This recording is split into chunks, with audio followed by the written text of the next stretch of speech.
भोंदू अशोक खरात प्रकरणामध्ये एक महत्त्वाची अपडेट आहे। तिसऱ्या गुन्ह्यामध्ये खरातची आज सुनावणी होती आहे। एसआयटी खरातला कोर्टासमोर हजर करणार आहे। खरातला पुन्हा एकदा पोलीस कोठडी मिळणार का याकडे लक्ष लागलेलं आहे। तिसरा गुन्हा हा सर्वात महत्त्वपूर्ण आहे। ऑफिस बॉयच्या पत्नीने या संदर्भात तक्रार दाखल केलेली आहे आणि याच प्रकरणामध्ये समोर आलेला पेनड्राइव्ह हा सर्वात महत्त्वाचा पुरावा आहे। ऑफिस बॉय यामध्ये आता महत्त्वाचा साक्षीदार ठरणार आहे। त्यामुळे पुन्हा एकदा खरातला तिसऱ्या गुन्ह्यात देखील पोलीस कोठडी मिळणार का याकडे लक्ष लागलेलं आहे। सागर गायकवाड आमचे प्रतिनिधी सध्या फोन लाईनवरून आपल्या सोबत आहेत। सागर, तिसऱ्या गुन्ह्यामध्ये खरातची आज सुनावणी होतीये। काय हा नेमका गुन्हा आहे आणि आज पुन्हा एकदा त्याला पोलीस कोठडी मिळणार का याकडे देखील लक्ष लागलंय? नक्कीच खरं तर काल दुसऱ्या गुन्ह्यामध्ये अशोक खरात याला न्यायालयीन कोठडी देण्यात आलेली आहे।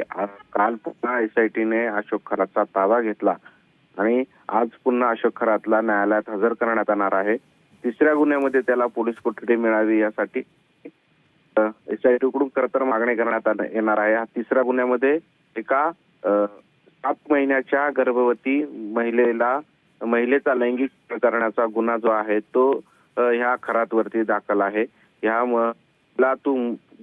तुला मुलगा होईल, मी जे सांगेल ते तू तर असं सांगत तिच्यावरती लैंगिक अत्याचार केलेला होता आणि ह्याच संदर्भामधला हा जो गुन्हा आहे तो दाखल झालेला होता। आता ह्या गुन्ह्याचा तपास करण्यासाठी पोलिसांना काही वेळ लागणार आहे आणि यासाठी वाढीव पोलीस कोठडी मिळावी यासाठी एसआयटी कडून न्यायालयाकडे मागणी करण्यात येणार आहे। आज दुपारी 12 वाजेच्या सुमारास ह्या कोर्टामध्ये या व्हीसी द्वारे अशोक खरात याला पुन्हा एकदा कोर्टात हजर करण्यात येईल आणि त्यानंतर पुन्हा एकदा पोलीस कोठडीची मागणी जी आहे ती अशोक खरातला मिळावी यासाठी एसआयटी न्यायालयाकडे मागणी करणार आहे। निश्चितच त्यामुळे आजच्या सुनावणीकडे लक्ष आहे। धन्यवाद सागर या माहितीसाठी।